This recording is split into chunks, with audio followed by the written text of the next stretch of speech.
Estamos de volta com o programa Opinião nesta quinta-feira. Onde quer que você esteja, muito obrigado pela sua audiência aqui na TV Pantanal, canal 22, com o programa Opinião nesta quinta. Continuando aqui com as perguntas, o Joaquim Lemes, do bairro CPA1, pergunta o seguinte: não seria melhor acabar com a imunidade parlamentar para esses políticos irem logo para a cadeia?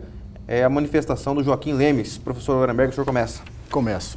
A imunidade parlamentar, ela é importante e necessária para respeitar o ponto de vista e o direito de fala e de expressão do parlamentar. Portanto, nesse aspecto, a partir do momento em que nós, no Brasil, tudo amplia os conceitos, a partir do momento que ampliamos o conceito de imunidade parlamentar para ser guarda-chuva de crimes comuns, aí é que é o grande problema.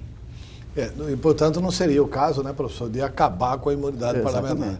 Ela seria o caso de regulamentar a imunidade parlamentar.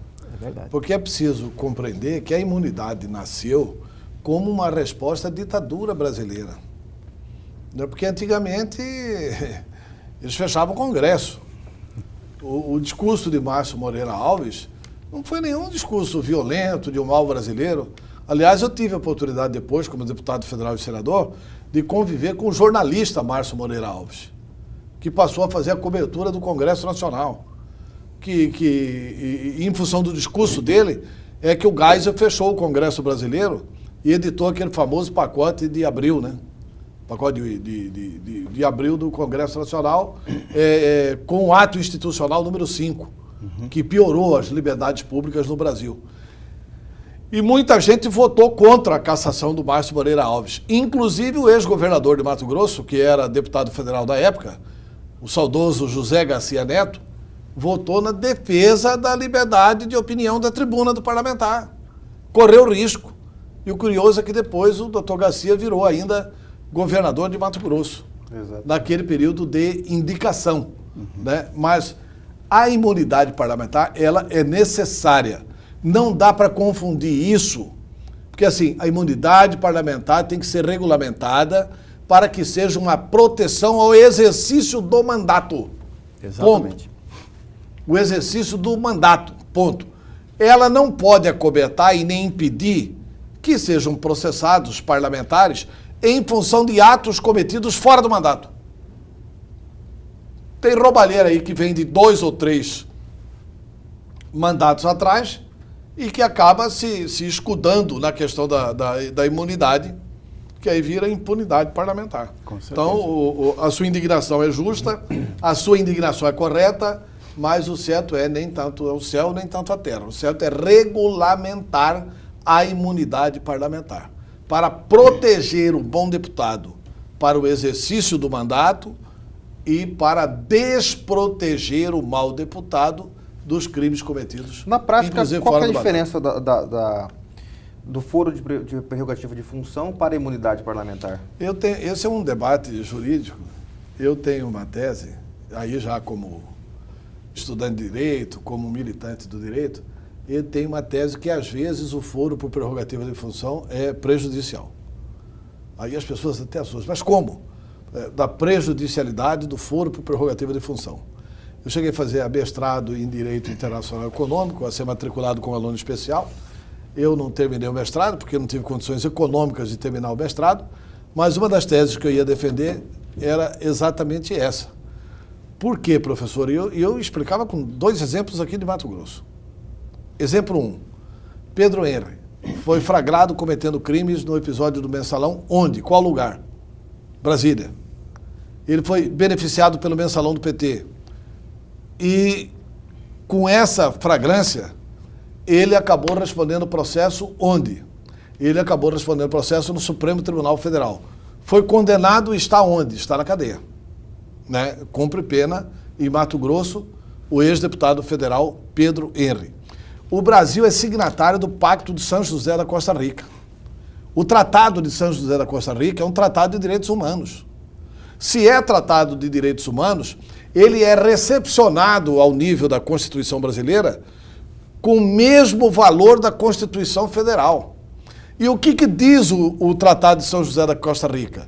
Diz que todo cidadão tem direito ao duplo grau de jurisdição. Duplo grau de jurisdição significa o quê? que um cidadão pode ser julgado, pelo menos, em 2 jurisdições. Qual foi a segunda jurisdição do Pedro Henry?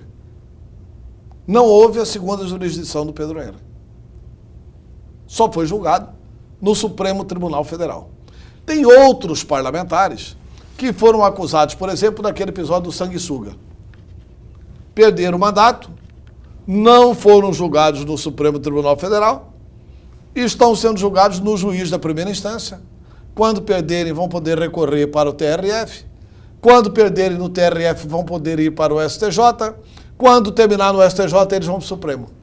E aí, transitou em julgado, eles cumprem a pena. Então, eu cito esses exemplos assim, que são exemplos de debate no campo do direito. Não tenho dúvida nenhuma que vai vir muita esculhambação aí do telespectador, porque as pessoas colocam até o tema assim, foro privilegiado. Né? Eu defendo que pode acabar com o foro por prerrogativa de função, não tem problema nenhum. Há uma tese dentro do Supremo Tribunal Federal, inclusive desses novos ministros, de defender de que o Supremo Tribunal Federal só pode julgar o presidente da República, o presidente do Senado, o presidente da Câmara Federal e o ministro-chefe, o procurador-chefe geral da República. Fora isso, não deve julgar mais ninguém. Fora o privilegiado é só para essas pessoas. E dentro do Supremo Tribunal Federal, essa discussão muito séria. Mas nós perdemos esse debate na Constituinte. Porque na Constituinte, eu me lembro que quem puxou essa discussão lá foi um deputado federal do Paraná, por sinal, um brilhante deputado, não sei como está hoje, Nelton Frederich, que era um deputado do PMDB do Paraná, e ele defendia a questão do Supremo como corte constitucional. Para o Supremo dirimir dúvidas apenas em relação a assuntos da Constituição.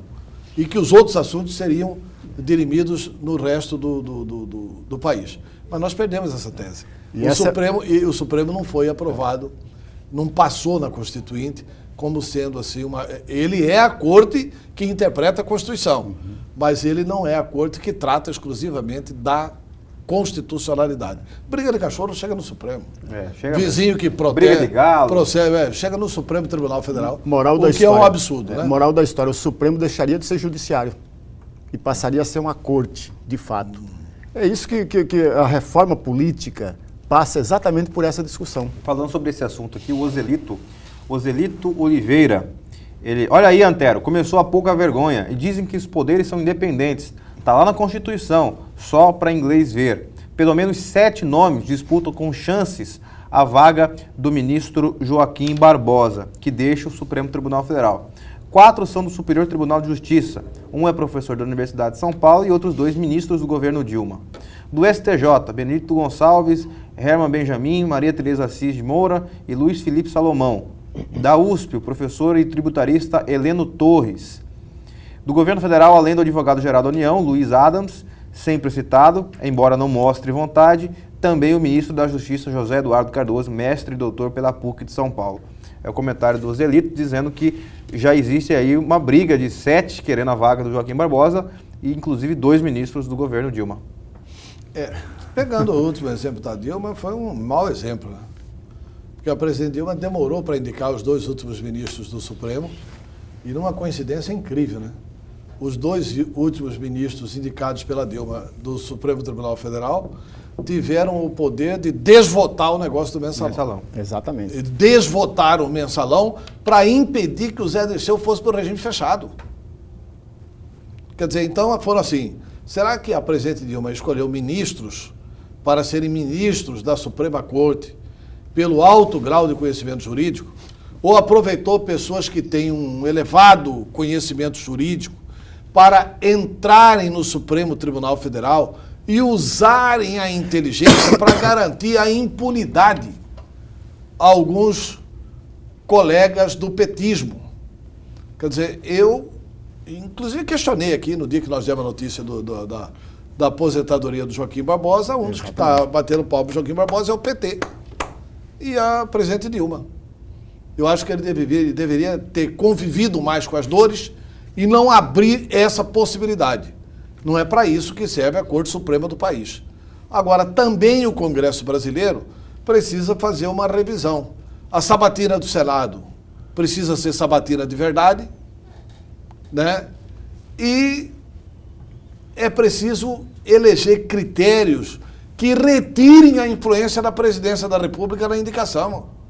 Porque o que está acontecendo é o seguinte, é o aparelhamento do Poder Judiciário brasileiro, do Supremo Tribunal Federal, que está virando um tribunal político. Um tribunal que sofre influências políticas. O ministro Joaquim Barbosa deu um exemplo fantástico, porque também ele foi indicado pelo PT, mas isso é muito difícil exercer com essa independência que o ministro Joaquim Barbosa exerceu. Eu não tenho dúvida nenhuma. Isso aí é fruto de discussão na elite petista para ver quem que vai indicar para substituir o Joaquim Barbosa. A Edna Correia, do bairro Bandeirantes, diz que eu votei no Blairo Maggi, estou arrependida de não ter votado no Antero. Infelizmente não temos candidato ao governo. Volta, Antero. É o comentário da Edna Correia. Eu quero agradecer a Edna, mas eu acho que tem tempo, né? O tempo é o senhor da razão, né? E eu não tenho condições de fazer essa disputa hoje, mas eu confio que nesta eleição em Mato Grosso nós teremos possibilidade de ter candidato ao governador que vai representar muito bem a mudança, a ética, a decência e assim, uma nova forma de fazer política. É preciso voltar a fazer política com projetos políticos públicos e com honradez e honestidade. É possível isso. Eu também, como ela, fiquei, apesar do Braulio ter sido meu adversário, eu também fiquei decepcionado com esses acontecimentos todos que envolveram o Blairo Maggi. Porque não é possível que um cidadão com a experiência administrativa dele tivesse se deixado enganar o tempo todo por tantos. Não é só o problema do erro do Éder Moraes. O De Vito foi uma tragédia. O seu Marchetti foi uma tragédia.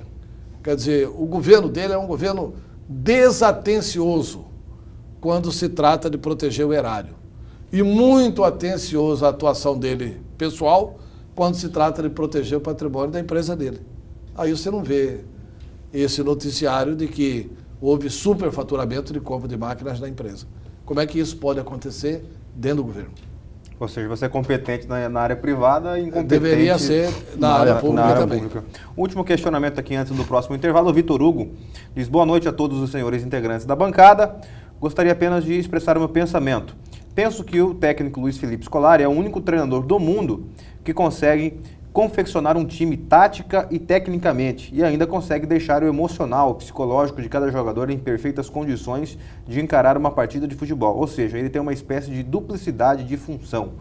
É o comentário do Vitor Hugo nesta noite. Tem um fundo de verdade aí. Ele consegue trazer todos os jogadores para junto dele e ele consegue ter o time na mão, como diz no mundo futebolístico, né? Ele consegue ter os jogadores todos nas suas mãos. Essa é uma das grandes qualidades do Felipão. Grandes qualidades. Ele Mas é teimoso o bichinho também, né? Não, mas ele é motivador. Ele é teimoso assim na defesa dos funcionários dele, na defesa dos atletas dele. E aí eu acho que como comandante ele está certo. Olha, tem jeito agora dele ficar reclamando do time que está jogando? Não dá, né? Ele não pode agora, nesse minuto do campeonato, reclamar. Ao contrário, ele tem que dar moral para o time. Porque o futebol é moral também. Ele tem que dizer para os jogadores da seleção o seguinte: quando todos deixarem de acreditar em mim, eu acredito. Né? Nós vamos ser campeões do mundo. Quer dizer, e ele deve fazer isso magistralmente bem. Né? Então, eu fico torcendo, cumprimentando aí o telespectador, com o qual eu concordo. O Vitor Hugo? O Vitor Hugo. Eu concordo com a argumentação do Vitor Hugo.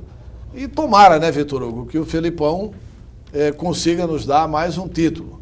Embora o futebol até agora apresentado não nos dá essa tranquilidade, né? Se bem que outras grandes seleções estão tendo dificuldade, surpresas desagradáveis também nessa Copa. Pois é. Para chamar rapidamente o nosso intervalo comercial, voltamos em instantes com o programa Opinião. Não saia daí.